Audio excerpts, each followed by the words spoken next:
Magandang hapon sa inyong lahat. Good afternoon. We have more than 1,200 people in attendance from different parts of the world. Thank you for taking the time to be with us. A warm welcome to you all for the first of EBSCO's two-part webinar series titled Back to Back, Let's Get Back on Track, with our first topic today on strategies and tips for virtual learning environment during lockdown and beyond. Before we introduce the speaker, we would just like to remind everyone of our webinar guidelines. All of the participants' microphones and videos are turned off by default. If you have questions on the topic, please type it on the designated Q&A box found at the lower right-hand side of your screen. Questions will be read at the end of the presentation. This will ensure a smooth flow and to not interrupt the speaker. Certificates will be auto-generated after the webinar. Sit back, listen, and have a fun learning experience. And now for our speaker. We are blessed and honored to have Dr. M.G. Srikumar. He is the Chief Information Officer at Indian Institute of Management, Kozhikode. He has the distinction of leading the library and learning IIMK to bag the first Wiley Award in 2015 for the topic Digitally Transformed Academic Library in India. Dr. Srikumar has received the Ames International Outstanding Adjunct Management Faculty Award in 2016. During 2014, he was awarded the prestigious Sir Ratan Tata Scholarship to Harvard University, Harvard Business School, and Harvard South Asia Institute. At IIMK, Dr. Srikumar leads several national and international projects and programs. He sits in the editorial board of several national and international journals on digital libraries and information science. Without further ado, let us welcome Dr. M.G. Srikumar. Hello, thank you so much. Good morning, India, and good afternoon, a very good afternoon, Philippines. At the outset, I would like to thank EBSCO for giving me this opportunity. In fact, this is the second webinar we are doing on the setting up of this virtual learning environment. So this is very interesting, and I would like to congratulate all the participants coming from Philippines as well as India and joining us. And we are passing through unprecedented times, toughest times. COVID-19 has challenged the current global, national, socio-political, economic, and educational landscapes the world over. During this pandemic, the global education system is in the process of transforming and adapting to new challenging situations and capitalize in the virtual and online education. So with this background, let me just start my session.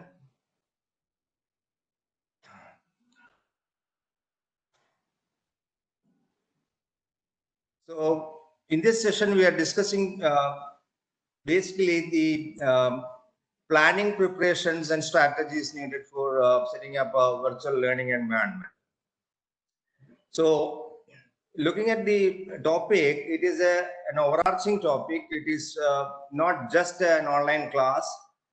It is not just an online environment. It is actually a virtual learning environment, which is actually a superset of many functionalities you may have to foresee, plan, and execute.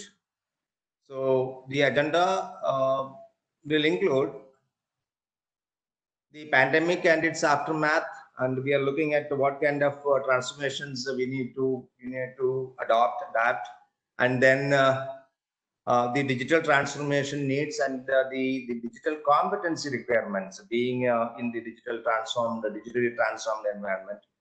And we'll see the educational scenario. We will see an overview. We'll see the virtual and the online learning in detail. and also see the strategies, planning, and preparations needed for setting up the virtual learning environment.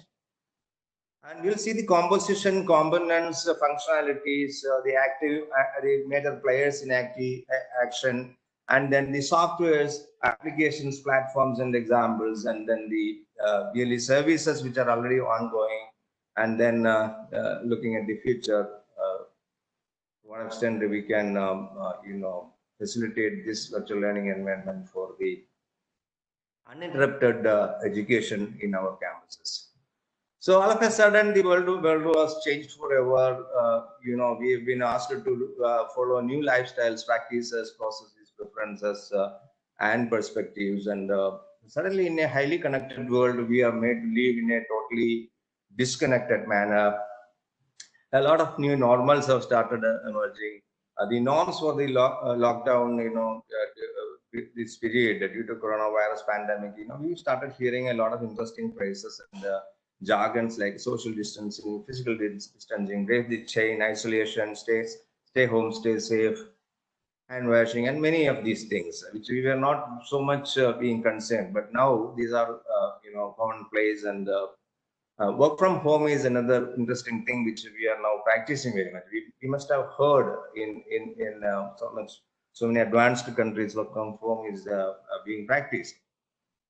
So to put it briefly, let's come back to Charles Darwin and say that it is no longer the strongest nor the most intelligent that is going to survive. It is the one that is the most adaptable to change is going to survive. So we are not going to get the pre-COVID world anymore. The post-COVID world is entirely going to be different. That is the difference. Adaptation is the only key for survival, and survival of the quickest is very. So the time, the speed, and the space is very, very important. And we are now forced to endorse kind of a forced entrepreneurship. And we also find that it's good to be close to the nature for sustenance. And we find that so many industries, so many dominant industries have been severely affected during these days. For example, aviation, hospitality, tourism, transportation, and the list is endless. And we also find in this that a number of industries are winning also. For example, all the IT-based industries such as software industry, e-commerce, electronic media, e-entertainment, artificial intelligence, related activity, industries, and then the robotics industries, supply chain industries, etc., are really doing good and making fortunes also. So the bottom line here is that whenever there is a crisis, we need to innovate and we need to continue innovating. And then we also can look at this crisis and opportunity as far as the education scenario is concerned. So I think crisis-forced digital transformation will shape our future. There is no doubt about that. And if I can quote Professor Sandeep Krishnamurthy, Dean, University of Washington, Bothell School of Business, and also the co-chair of AACSB, an accreditation agency for B schools world over, especially from US. And there is emergent need for digital transformation, because he says that in today's all online, all at once learning environment, digital transformation is no longer an abstract concept for educational institutions to consider and to plan for the future enhancement. It is time for thoughtful, intelligent technological changes now. That is, digital transformation is about automating, transforming, and personalizing knowledge work. So for the digital society needs digitally competent citizens for using digital technologies in a confident and safe way for their work, for getting a job, for learning, and for obtaining health or government information, engaging and participating in society, entertainments, etc. And there are 5 basic competencies required for being a digitally competent citizen, and they are information and data literacy, communication and collaboration, digital content creation, safety, problem solving. And if we can go into the details of this, information data literacy is the ability for the citizen or the individual to browse, search, and filter data information, evaluate this data and information, and managing this data and information for digital. And then as far as communication and collaboration is concerned, It is the ability of the individual to interact, to share, to engage, to collaborate, and having etiquettes and managing the digital, identity, one's own digital identity through these digital technologies. And the digital content creation is one of the most important aspects for a digitally competent citizen to know in developing his content, in integrating and re-elaborating his content, and looking at, preserving the copyright and licensing issues, and also a little bit of programming without having to coding, hard coding of these things. Now there are a lot of hand-holding facilities for programming also.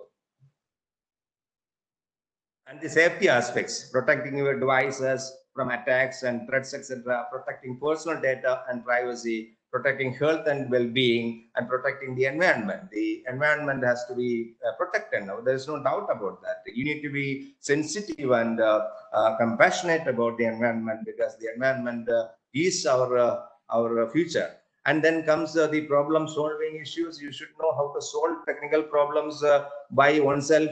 Looking at various places, how to get these things. There are so many places where we can get the ideas and guidances. We need to identify our needs and technological response, creatively use technologies, identifying digital competence gaps, and then solving them, bridging them. So these are some of the things which are prerequisites for being a digitally competent citizen. And then if you look at the basics of education, it is to learn, acquire knowledge, and obtain a certification. So that is where your students are coming to your university. And teaching and learning predominantly use classroom based, and there are face-to-face, virtual, and blended and hybrid formats we are discussing, and it can be synchronous or asynchronous. And then we have courses, curriculum, and objectives with learning outcomes, and we assess, grade, and award a degree. But the objective, the fundamental objective of education is that what we impart, the education that we impart should enable the learner to differentiate the context and concepts so as to keep him always relevant. This is the most important. I don't have to, underscore or give stress on the need for upskilling in these days of Industry 4.0, because the industry, the market is looking at your skills. So you need to always keep up to date with your skills. And I think Albert Einstein has captured, this the most important, interesting way, that I never teach my pupils. I only attempt to provide conditions in which they can learn. If you look at critically, this is exactly what a virtual learning environment is providing. So online learning is education that takes place over the internet. It's often referred to as e-learning or virtual learning, among other terms. It is student-centric and learner-centric as against teacher-centric or classroom-centric. And it is web-based educational. The web-based education delivery systems provide a more manageable, dynamic, and engaging learning environment. So it helps us achieve the cardinal principles of our education policy, which is chartered in every country's, educational policy. That is access to education, quality education, and equity meaning equal chance. So online education, online learning is all about the school coming home, learning at your fingertips, at your own space, at your own pace. If you look at the features of the campus-based learning, there are many you can see. Like the first and foremost, it is face-to-face, and you have the luxury of faculty mentoring you, and then you have the facilities, interesting facilities like libraries, labs, peer learning facilities. There can be individual or group projects, assignments, etc. And you have a lot of internship facilities which will give you, which will immerse you, on the job opportunities, and then field trips. And then you have global immersion programs, you have gyms, playgrounds, you can add many more in this. And then the teachers in non-verbal communications and actions and gestures in the classroom will bring more attention and life in the class. And it is opportunity for personal attention and personal mentoring. as needed. So this is something which is very unique for classroom-based, campus-based education. And in the case of virtual learning, it is web-based and self-paced. The motivation is actually on the side of the learner here. So, it typically involves video lectures, lecture notes, reading tests, or videos or audios, and then assignments and regular tests and assessments. So the online learning involves a lot of webcasts and podcasts and a lot of platforms and channels to communicate with the student, so that the student is always engaged. Engaging is in education is the most important inculcating aspect of education, online education. So the teacher delivers lecture through web conference or a similar mode, and it is supplemented with associated services such as learning management systems. We call it as LMS. The most key advantages here is actually the mobility, the flexibility, and scalability. For example, if a student is moving, he can be already working, so he can attend the class from his workplace, or he can attend the class when he is traveling in a train, or he can attend the class when he is actually. Mamaya na lang. Ginagawa ko. Hello? Okay, so mobility, flexibility, and scalability. So the teacher has always the freedom to scale up the quality of education and the quality of digital objects and reading facilities, etc., being delivered to the student. One can learn at one's own pace. So you know that our students are having different speed at which they learn. So, but the caveat here is that a teacher is remote, and the students, it is students' onus that he should be focused and more attentive, so that he gets all the essence of the learning. And then there are some issues. Actually, technology infrastructure is one of the major issues which is being discussed, not only in developing countries, even the most developed countries. They say that even in the US, around 20% of the student community are deprived of the latest trends in technology, in terms of connectivity, in terms of gadgets, etc. So this is something which is to address the equity part of it, because equity means you have to have all the students equally being able to participate in the education scenario. So this is something which, but technology is now, as technology develops, the access to technology is also becoming more and more easy, and the cost of technology is also increasingly coming down. So I think that is something which is being addressed. And of course, governments will have to take a lot of initiatives in lowering the barrier for access to education. So that is something which we have to see. And the knowledge of softwares and platforms used could be a barrier, because you know that every day, every minute, there is a new software or application being released. So it is humanly impossible for everyone to be familiar with all the technologies, all the applications. So I think that can be a barrier for some time. But once you are interested in doing this and addressing this, I think nobody can stop you. Some of the other aspects, related to the virtual learning could be that, see, for example, some of the faculty are a little resistant. Yesterday, I had an interesting chat with a very young faculty who came to my room and told that I am done with, and I am, really upset with the virtual learning facility. I was laughing inside. Tomorrow I'm going to address a huge audience talking about the features of virtual learning, and you are saying that. So that he says that, I am so fascinated with the classroom type of learning, because the kind of connect I can have with the student in the classroom is nowhere near in the virtual learning environment. That is actually once a person's vision or a reading or an assessment. I said this is something which is typical for you, may not be applicable to everyone, and he finally agreed. So in the end of the discussion, I was able to convince him that virtual learning is actually the future. So you better get familiarized with it. So he was finally saying that, yeah, you have been able to infect me with virtual learning, and I'll try my best. So this is the reason that the resistance is actually creating the aversion. So that is something which is to be addressed with a lot of counseling, etc. For the youngsters, this is not so much a problem because they are already, they can be easily groomed and they are already equipped. We find that. But there are a lot of challenges, when you are moving from physical to online teaching, you need to have a lot of preparations, plannings. You have to put extra additional, preparations in making the classroom virtual.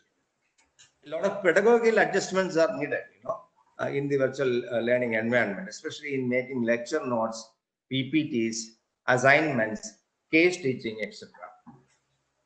And the attention span also, when you are running, when you are on, delivering an online lecture, you should see that the attention span of the learner can be at stake. So you have to be very careful by engaging. There can be a number of ways you can make the students engaged. You can give a lot of actions and posings, and you can ask to raise hands so that they are be focusing on the class. You can use polls, etc. By small gadgets are available, and then you can send the reading materials in advance and discuss the major points in the class. This is a very simple, conventional, but it is still having relevance in these days also. You send the reading materials in advance.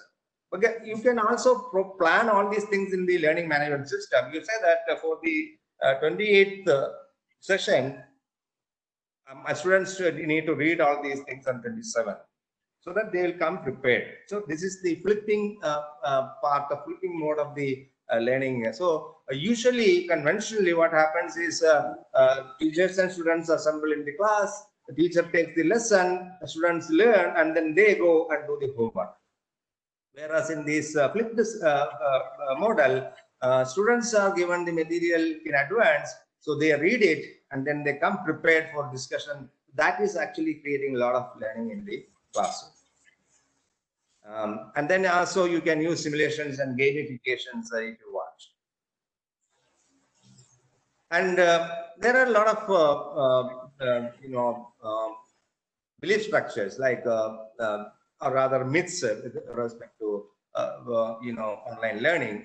People have a feeling that it's high tech, so I am not the right person. It's not at all high tech. It is high touch. If I can borrow the words of my director, Professor Chatterjee, it is high touch learning because you have the freedom, facility to see the learning at the competency level of each of the students while doing the assessments. But you'll have to be doing some extra mile, walking some extra mile in that. And then it is learning first. Technology is only coming as the second aspect. And it is flexible, it is multimodal, and it is interactive. So you have, in the classroom traditionally, you will have only the oral and a little bit of PPT based. But in the case of online learning, you can layer on a number of additional models to make the learning more inculcative. And then it is giving an unprecedented facility for the learner to learn how to learn. So that is the most important. So when the students are going out of the system, say suppose the course is over, and when they are going into the job market, there is nobody to help him. He has to only address those requirements of the work environment to showcase, to show his mettle as far as his knowledge is concerned. In those days, learning how to learn oneself will help. So it is the art of lifelong learning. That's very important. In the virtual learning environment, we have multiple stakeholders here. We have instructors, we have students, we have peers, we have technology, we have content. So it's a symbiotic assemblage of all these things which will go together to make the education, online education, a successful one. If you look at the virtual learning environment, a lot of players are there. You have the instructors, you have the courses, you have the students, you have the learning management system. So these two are very important for the successful running of the virtual setting up of the virtual learning environment, and then the content management system and the digital library. So these three actually are very important. Of course, at the end of the day, the learning is assessed. And throughout the virtual learning environment, administration makes right from enrollment till the certification. Administration is playing a paramount role. So if you can see this, this is actually the working model of a virtual learning environment. The teacher here is actually running the class with the help of a web console software, and then the learning is in progress. You can see that students are participating in the class from different parts of the maybe region, maybe anywhere, and then they use actually the content and assignments from the content management, from the learning management system, and then for additional reading they use the digital library.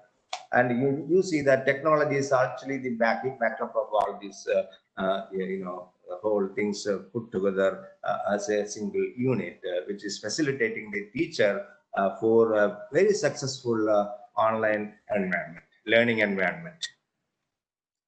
So the components are like the faculty, and staff will have to do a lot of homework and a lot of work before launching the course.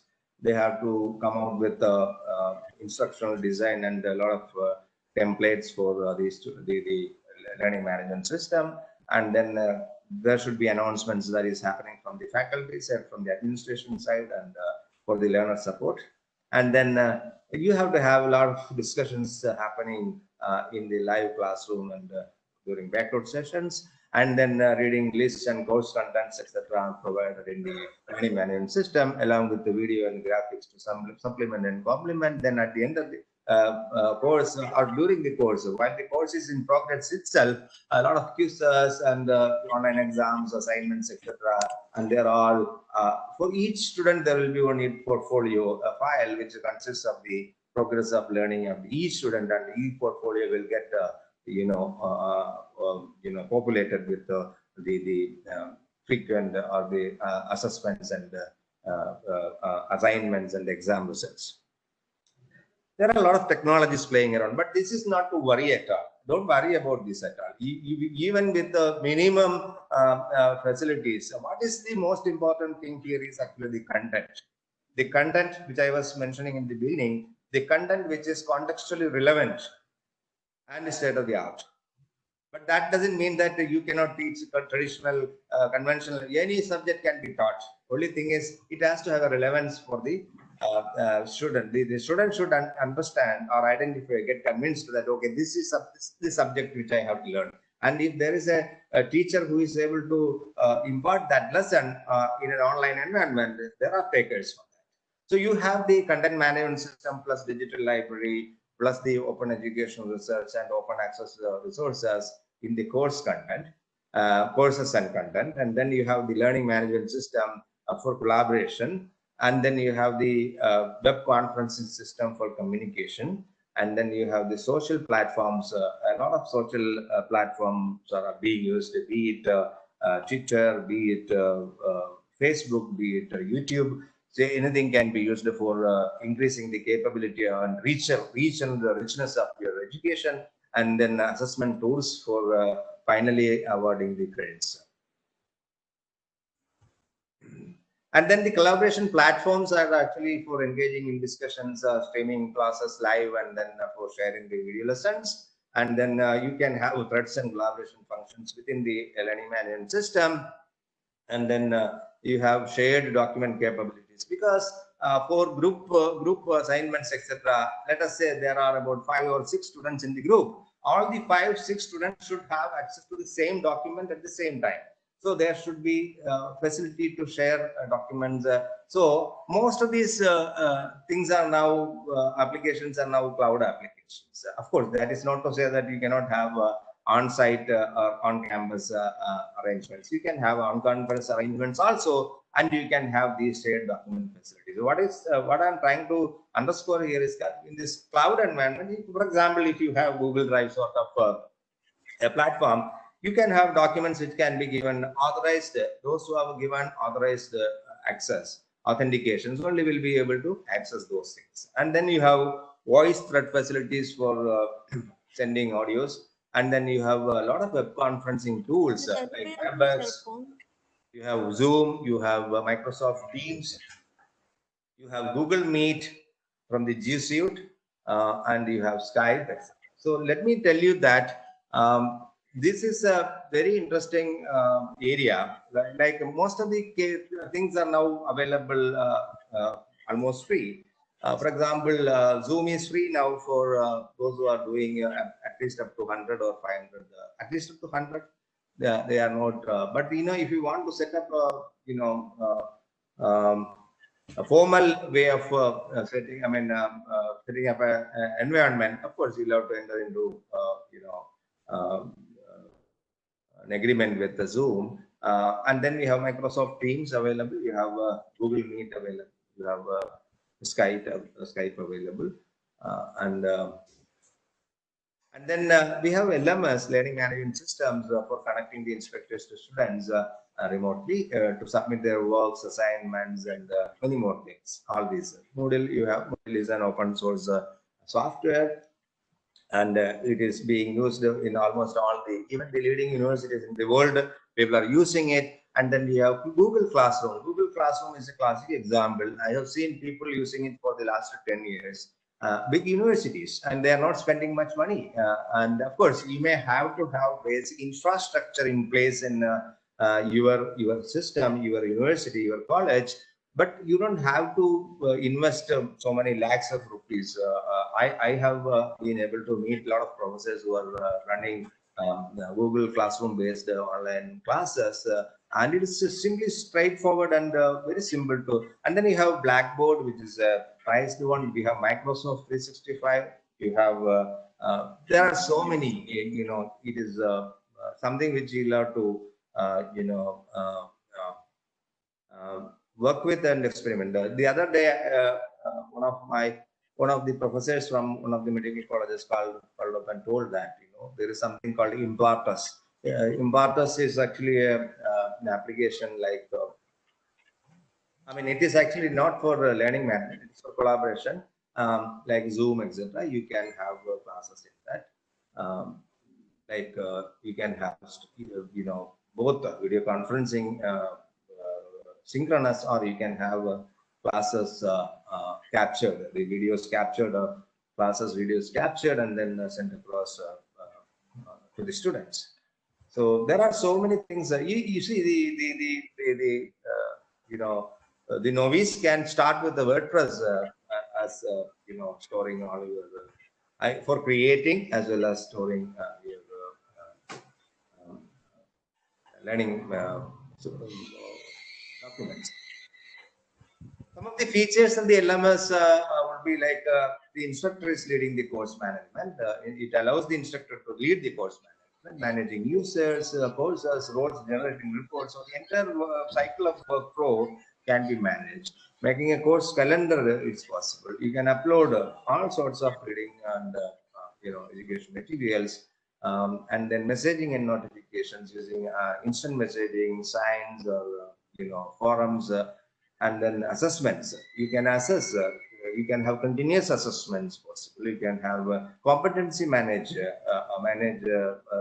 of the students can be done, and certification and display student scores if you want.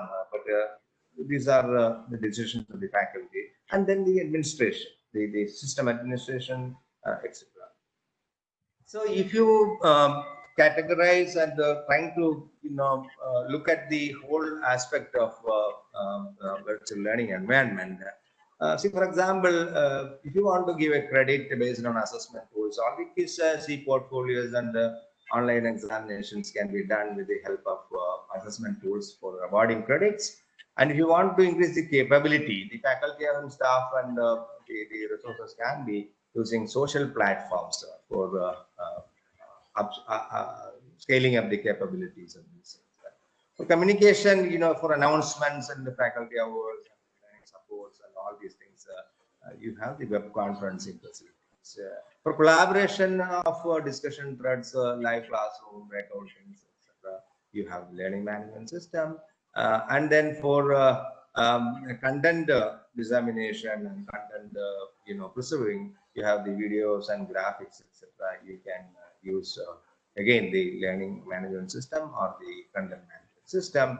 And the courses, the entire courses, including the instructional design and the templates, and the courses, even the podcast can be managed in the content management system.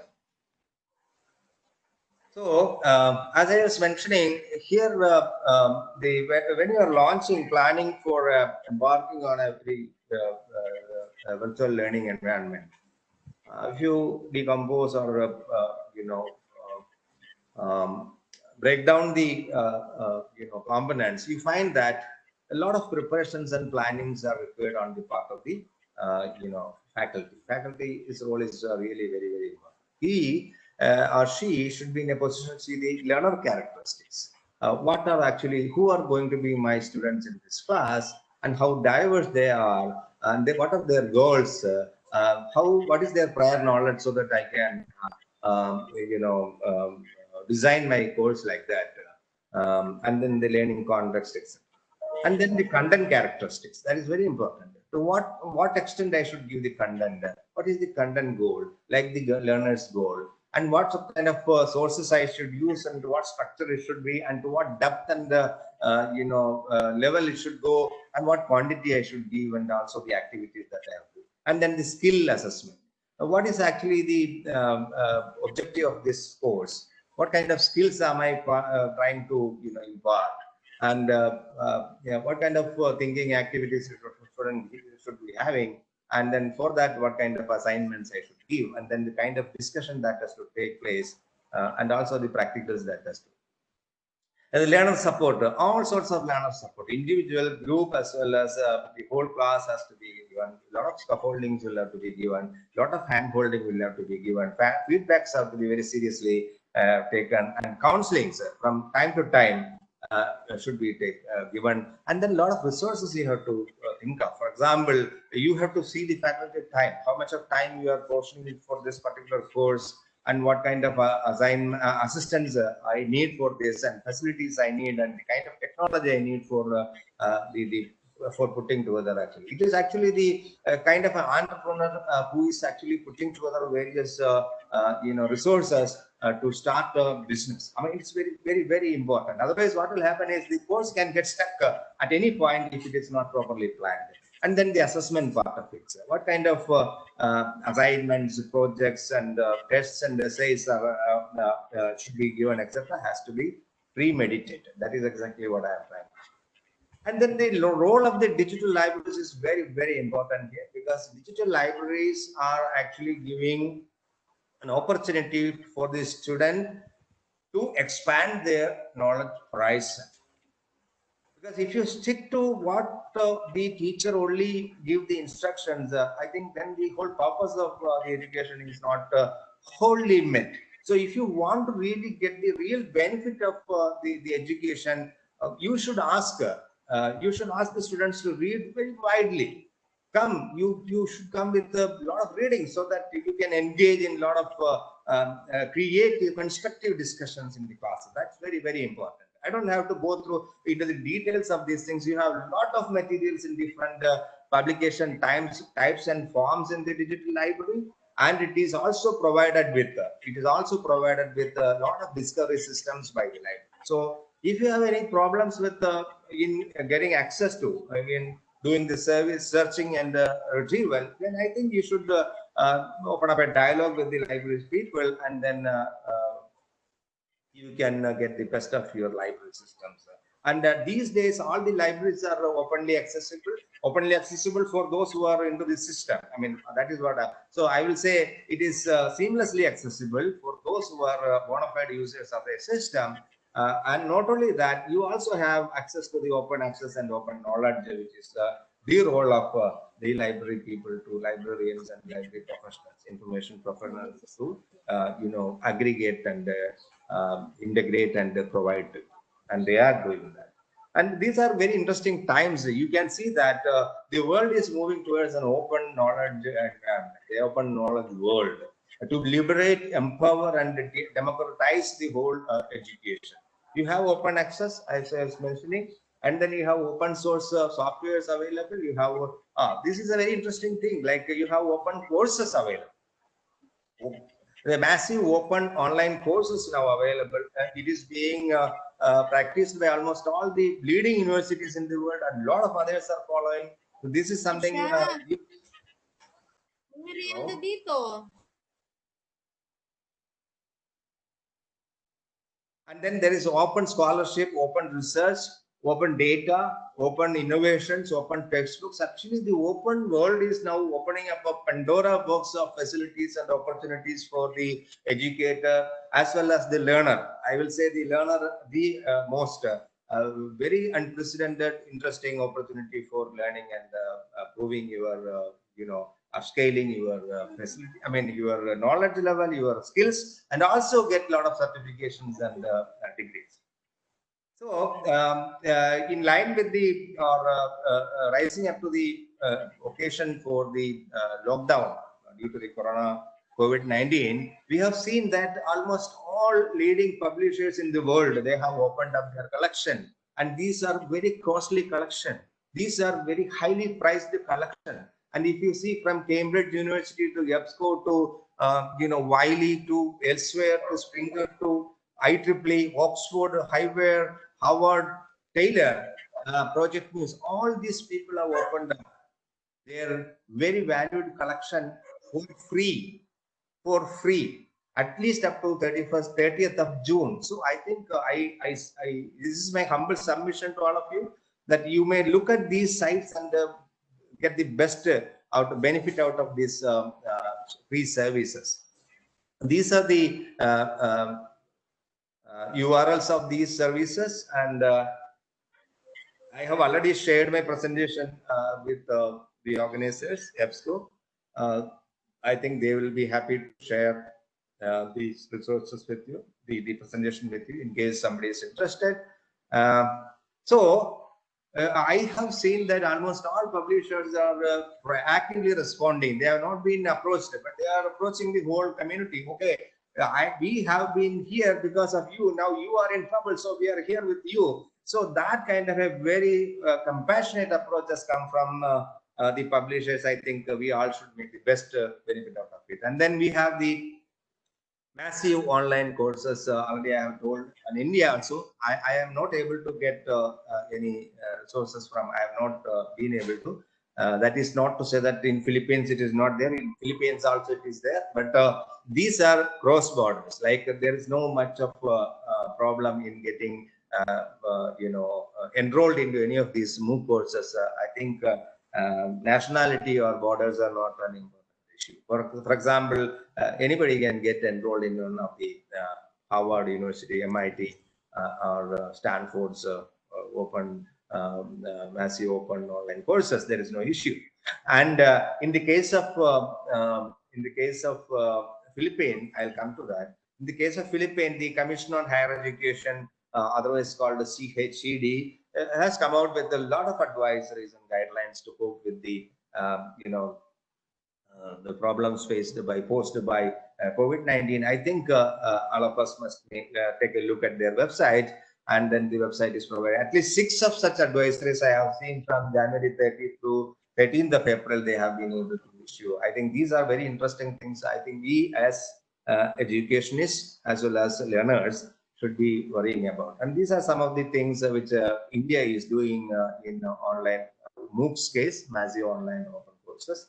Some of these courses I'm just showing that these are examples and various subjects, and it is being imparted by really centers of excellence in the country. And then so this is a revisit of the earlier thing. So these actually are the major components and functions which has to go together, and the stakeholders which have to go together. It's a symbiotic assemblage of all these stakeholders going together to make the virtual learning environment a grand success. So the symphony of these various stakeholders being choreographed inside the university is something which I think the learners as well as the educators should really enjoy. And then coming to Google Classroom, because I find that very simple. If you have a Gmail account, that's all needed, and then you can go to the apps matrix here, and then this button will allow you to get access to the set of applications of Google, and in that you can see Google Classroom also. Go to Google Classroom and you can start a class and then the teacher can create and curate the content, whatever way. This is Google Drive, and you can use anything to create content, and you can the teacher describes the content and instructions, and he or she gives to the student. Then the student collects and creates content. The assignments are taken by the students, and they can also create the content. And then the student revises and edits and returns it to student teacher. The teacher comments assessment, and assessment is done and returns to the student. So the work is considered complete, and it is added to the portfolio of the student. So I think the workflow is very clear. In Google Drive is the place where you have to do all these things. Even the Google Classroom is stored in the Google Drive, and this is the model, the structure, folder structure in the Google Classroom. You have the Google Drive here. You have Classroom. You have various courses, various classrooms, and various assignments are given in each courses or classes, and like that. I will just to show you one example which I saw on Google Classroom. This is an interesting guide. I think this will be helping those who are beginners. For example, here you can see that the entire process involved in creating a class, setting up a class, setting up assignments. Mr. Kumar, excuse me, we cannot see your screen. Pawan, can you help? Thank you for that. Oh, I'm sorry. Thank you for alerting me. Can you see this now? Yes, sir. We can see it now. Okay. So the entire workflow and activities related to starting a class, starting a course, enrolling students, and then giving assignments are given in this. So I think this will give the student to learn, the teacher, basically the teacher, to see how each and every component of your classroom, starting from designing a class, designing a course, assigning, enrolling students, inviting students, assigning, sending out assignments, and assignments can be either created in your own using your own applications, or you can use the Google Drive. Google Drive gives all the facilities in itself. So these are now commonplace. So I'm just giving one example here to show, but otherwise it's not a big deal. These are not hi-fi things these days. These are commonplace items. I know many of you are already doing this. I've also thought of taking an example from IIM Kozhikode. IIM Kozhikode is having a full-fledged campus. We are running a lot of on-campus programs. We have 3 MBAs on campus. We have a lot of short-term programs, executive programs. We have a lot of online programs. We have online MBA, what is called executive MBAs. This particular class I have taken from one of our deans, Professor Rudra Sen Sharma. He is leading a class here on macroeconomics, and then here is the professor sitting, and here are the students watching the class. He's starting with the learning objectives, and he's giving an overview of the course. So this is a PPT he's displaying for the benefit of the student. And then he says that this course is about macroeconomics, is having these lessons as contemporary macroeconomic issues, evolution of world economy, structural transformation in Indian economy, a little bit of historical aspects. And then he says how this course is going to be delivered. So this is a classic example as to how an online course can be conceived and executed and delivered, and then conceived, designed, and delivered. Okay, and then he says that he will have 20 sessions of 1.5 hours each, and it will be totally 30 hours. So this course is 30 hours. And then he says that go through the previous day's material and the scheduled reading before coming to the class, because that can create more live engagement in the class. So the classroom learning will go beyond the textbook. So please read widely. So he is telling that, we are going to discuss a lot of things in the class, which is going beyond the list of references or textbooks which I have referred, but you are also free to go beyond and read widely. And then he says that the model of the assessment will be exams and quizzes, and there will be 3 quizzes here, and the best of 2 will be taken for evaluation, and each will be having 12.5%. The total quiz composition will be around 25%, and he is conducting one end-term examination. Maybe it can be on site, on campus, or anything. He is not mentioning about that, but there are now facilities for proctored online exam facilities also, which are still evolving only, maybe it to be totally matured. And then see, that is what he is giving a caveat here. He is saying subject to unfolding public health situation. This is a current course which is already going on. And then the rest of 25% is a project. It's a group project and group submission. And the group submission will have a report and their reflective log as to where they have got all this. So you have to give citations of those references you have made.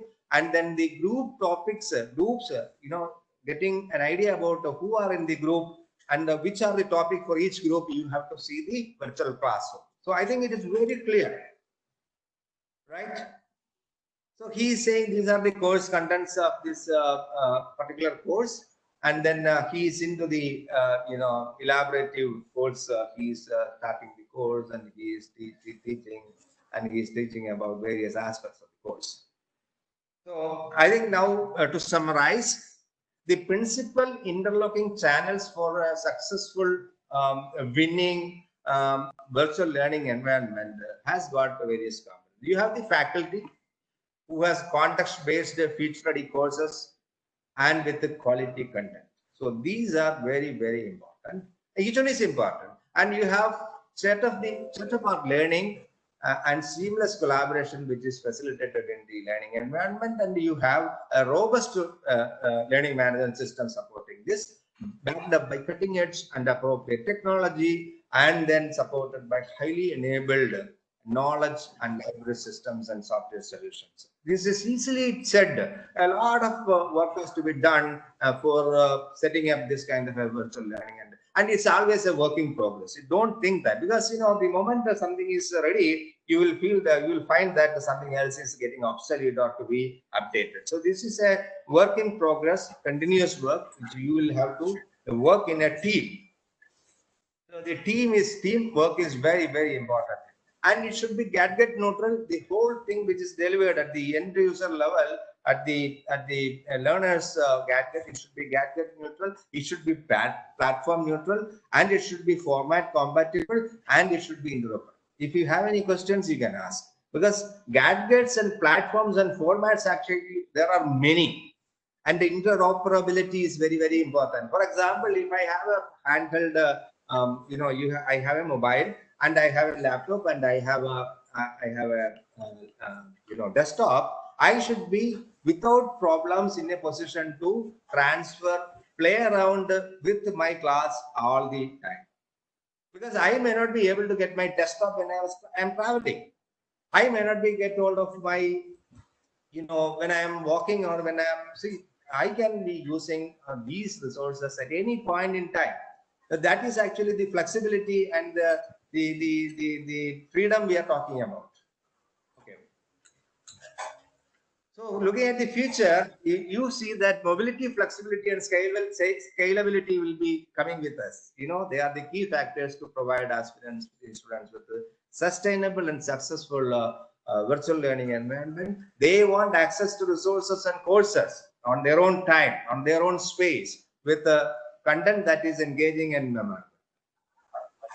And they should include mobile applications and integrate with existing solutions to help streamline the processes and create organized, effective online learning programs.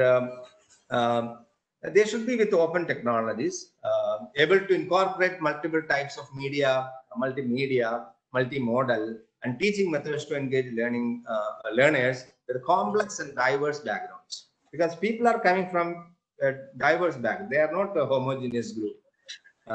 Diversifying and breaking down the content into bite-sized modules. This is a new thing which is actually being, experimented, and it is finding excellent results. For example, very complex courses can be broken down into, bite-sized modules and layered over, so that, this is called a micro learning.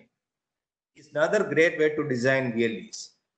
And then artificial intelligence, machine learning, micro learning, digital libraries put together, they are powerful tools in the online learning space. And I would like to draw your attention to the World Economic Forum, a new project which they have embarked during January 2020.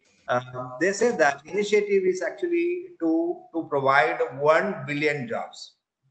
1 billion people with a better education, skills, and jobs by 2030. So it's a 10-year perspective, and it aims to future-proof workers on technological change and help economies by providing new skills for the fourth industrial revolution. I was mentioning in the beginning, the fourth industrial revolution demands, the market demands a lot of skills, which are even emerging only, which are yet to, materialize and get perfected. But these skills are required for some of the industries, some of the job market. So that is something which I think all of us, whether we are educators or we are learners, I think we should be worried about. Interestingly, India is a participant and founding member of this particular initiative with the World Economic Forum. So I would like to conclude here by quoting Alvin Toffler that the illiterate of the 21st century will not be those who cannot read and write, but who cannot learn, unlearn, and read. I think we should, we have a lot of baggages with us with respect to our own approach to teaching and learning. I think we should get out of that, and that will be very useful for us. Thank you so much. So stay enlightened, stay safe, and if you have any questions, I'll be happy to take. I think Dr. Sri Kumar, you have a phone call right there. Is that your phone in the office? The one ringing?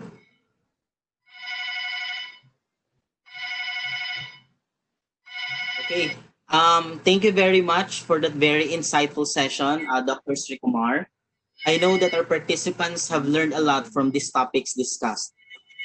Now that we have come to the question and answer part, and we have been receiving several questions from the participants, but due to time constraints, we will only be selecting some questions to be addressed by Dr. Sri Kumar. But of course, all your questions will be sent to our resource person and will be answered through email. Okay, so to start with, so there is a question here, Dr. Sri Kumar. How can you deal with the services of the library in these times of pandemic when it is no longer used right now because of quarantine? Can you give us virtual services that we can also use as an alternative for our library? Yeah, that is exactly what I was mentioning. No, that the moment this has started, we have come out with a very interesting service in the library, saying that and we informed our community that we have started this service, and if you are interested, you can come and you should make use of this facility so that you are able to make the best use of our library for the benefit of your academic. So this India was locked down on 24th of March, and library started offering this program, this service. Sir, right. sir, excuse me. Are you showing a I'm sharing. Okay, we cannot see anything, sir. Yeah, there you go. Thank you. Okay. So the country was locked down almost abruptly. On 23rd evening, our Prime Minister came to in TV and then told that because of this the danger that we find in India, and it is spreading the way it starts spreading. So we want to control it and contain it. So we are going to shut down this country, maybe for 2 weeks. And then, everything was shut down. And what happened, our first year course was over. They have gone for internship program, summer internship program, which is around 3 to 3.5 months. Our second years, the final years have finished, and they have been placed and they have gone home. So there was no issue as far as students are concerned. But of course, there was one small end-term examination for those first years were pending, but that we have done online. So that was met with. Then I was discussing with my colleagues what should we do, because our faculty should be preparing for the next, course, next year's admissions and their preparations for the courses, so etc. So we anyway have to come out with some academic. So we started, we launched this service, special academic support for COVID-19 lockdown within 4 days. Within 4 days from our from the lockdown. So this we have started giving courses, books, journals, cases and simulations, e-learning resources, so etc. So for them to get ready with the courses, we are saying that moving classrooms online, tips for teaching online, teaching with the cases and simulations online. The Harvard B School is offering this, whatever you would like to. And then we found that there are other sources from EBSCO. There are interesting services from these publishers. So you make the best use of this. In the case of books, we said, okay, these are books available in the wake of the coronavirus, pandemic. People are opening up. So if you want to use books, e-books, you go to these places. And in the case of e-journals, we said these are the issues, these are the e-journals available with all these publishers. And then e-learning is very interesting. E-learning is there, so e-learning is available. So if you want to look at e-learning resources, you use this. And in the news item, I think EBSCO's webinar was also mentioned. See, even today's webinar is mentioned here. So, I think we've been very proactive in reaching out to our academic community with the kind of service and support what we need to give. I think that is what everyone of us should give. I think to a large extent it is being used and being appreciated. Any other questions? Yeah, thank you for sharing of course, the strategies done by the IMK library for this virtual learning environment. So we have also a question here. Can you recommend some frameworks for schools who do not currently have an online learning environment? There's a follow-up as well. Realistically, how much time do we need to implement a successful online learning environment? See, time is a differential aspect, So I think this slide is actually giving us the way forward. This slide is giving us the way forward. See, we have to have all these things in place. That is not to say that we can only do when all these things are in place. These are things which can come as it is ready, but we can start. For example, see, what is the most important thing is that readiness of our faculty and teachers to teach, right? So if they have content, let them be ready with content and let them plan a real online classroom like what Google Classroom they can use, and they can create using the course materials and educational resources using what is called in Google Drive, and then they can connect to the students, etc. But if that is actually a problem, what I have heard from my neighborhood school, what they are doing is they are using WhatsApp. They are giving classes using WhatsApp audio. all the students are enrolled, all the students are going. How do you assess the learning?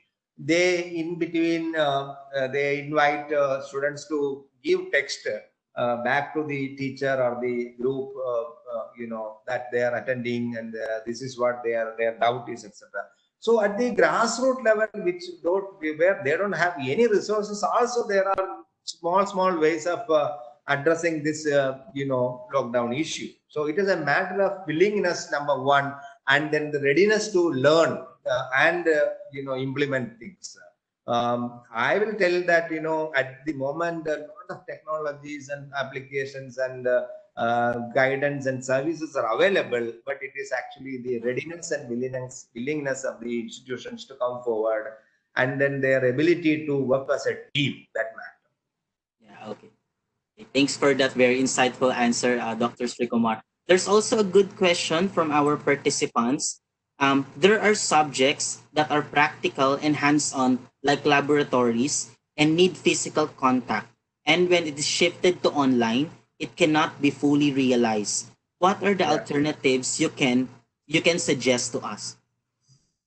So I think here this is a very, very, very interesting question, very intelligent question. This I was missing in the beginning. When you are planning online courses, there are two types of courses you have to segregate and cluster. And one is classes and courses which can be taught online. And there are some classes and courses which cannot be taught online. For example, as this question says that a certain courses which requires a lot of hands-on, and the sometimes physical presence and counseling or hand-holding is needed. In which cases they have to be done on site only, on campus only. So those courses alone will have to run in a different mode. And nowadays, even running practical hands-on courses, there are some interesting applications in the making. So in the end, I was mentioning about at the future, looking at the future. So these kinds of technologies are going to help us in achieving those kinds of things. For example, machine learning is going to help us with a lot of things. And because this is typical of an engineering or a medical school, where you have to learn practical surgery, practical an electronics lab, where you have to really do you are teaching robotics, etc. So you will need really a physical ambience. So that is something which Yeah. we can simulate using simulations and these kinds of AI and machine learning environments. So I think that is something which we'll have to maybe explore and find out. Yes, okay. Those tips are very helpful for us here in the Philippines, Dr. Srikumar. So we have another question here, which is really a very practical question. I guess this came from a teacher or from a lecturer. So how can we guarantee if a student really learned the concepts delivered via VLE or the virtual learning environment when there are opportunities for cheating since there is no one monitoring students during tests? Thank you. So that's the question. Yeah, this is a very practical question. So continuous assessments and their engagement in the class, etc., is very, very important. See, for example, there is always see. I was mentioning in the beginning itself, the student's motivation is actually paramount important. If he is not interested, then there is no point in doing this. For example, he can very well, make the teacher,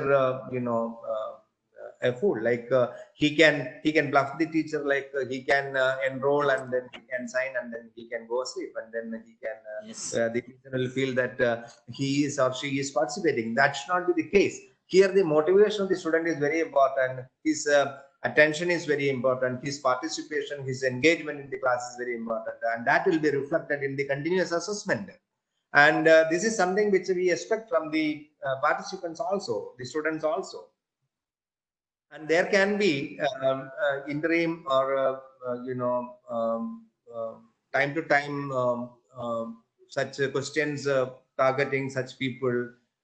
See, the school was saying no, when they are already taking session, they have to send an SMS saying that, okay, this particular thing which I have attended is very useful, or you may have to elaborate, etc. So the class participation is being assessed through various, see, there are different channels of communication available. And there are different platforms available for communicating your, I mean, to get engaged in the class. It is not an impossibility, but genuine interest from the student is something which is a prerequisite in a virtual learning environment. Thanks for your our response, Dr. Sri Kumar. So there's also another question here. Flexibility entails looking after the instructors and learners' conditions. Would asynchronous learning be more advantageous over synchronous? When would the latter be necessary for learning? This is a point for debate, actually. See, no one can say classroom is bad or is good also. See, the classroom has got so many advantages. I was mentioning. You have a lot of interesting features and luxury in the class, and there is no compensation for that. I'm not here to say that the days of the campus-based learning is over. No, it is not. It is actually for the time being to circumvent this particular issue, to tackle this issue. These are the alternatives. Otherwise, what will happen? Our sessions will get lagged. Our academic year will get spoiled, and we don't want to happen that way. No institution is able to afford. The current situation is that the education sector has been shattered so much so that the world's wealthiest university is actually facing unprecedented recession and this disruption in their revenue streams. So unless you are able to come out with the solutions, alternatives, you're done. You cannot be leaving your the future of your students, the future of your educational institution, in stake. So you have to do these things practically. So I think these are essentials that we should consider.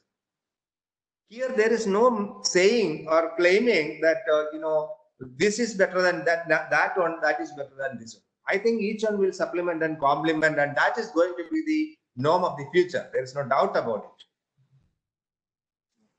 Yeah, thanks again. So this will be the last question, Dr. Sri Kumar. So as a librarian, so can you recommend strategies for our dear librarians, especially for our participants here, on how to cope with the increasing demand of e-resources because of virtual learning?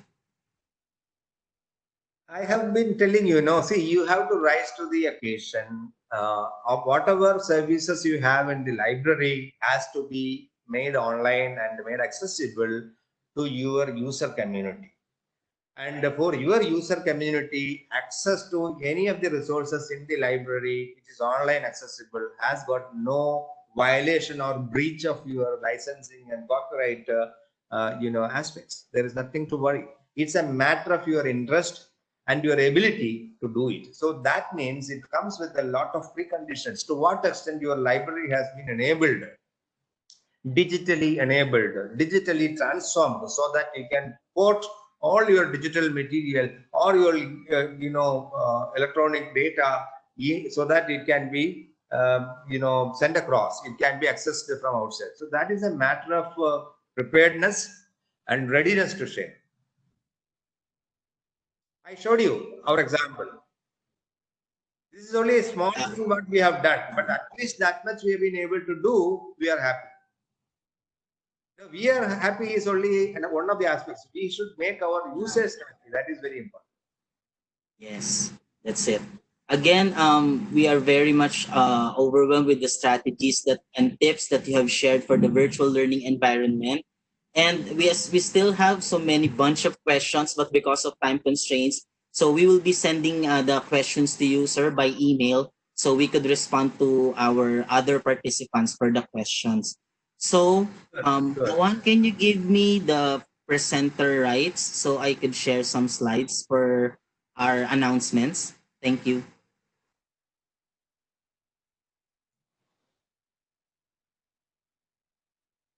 Okay. Okay. Um, okay. So we have been receiving questions with regards to the certificates. That's what I've mentioned in the webinar guidelines before the start of the webinar. So certificates will be uh,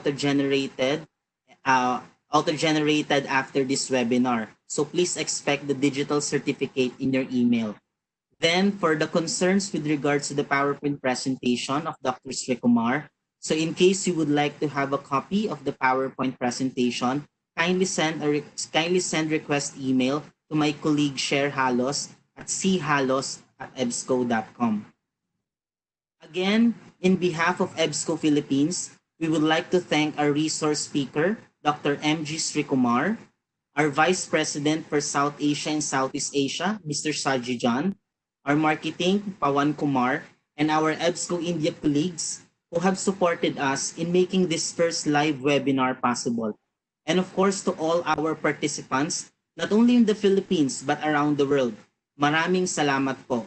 Thank you. Stay tuned. Thank you so much. Thank you so Stay much. tuned for our second live webinar on June 4, 2020. So that would be on Thursday. So the topic would be managing emotions in uncertain times, strategies and implications. We are very much delighted to have Dr. Palumi Sudhir from the National Institute of Mental Health and Neurosciences, Bangalore, India, who is a specialized clinical psychologist and an eminent researcher on this topic. This is a good topic, especially on the emotional and psychological impact of the current pandemic in our lives. The webinar invite link will be posted in social media and be sent to your emails respectively. Again, this is Bon Sigisabal, together with my colleagues Joseph Ensure and the EBSCO India team, saying thank you, stay safe and healthy, and see you all in our next webinar. Thank you for attending. Thank you.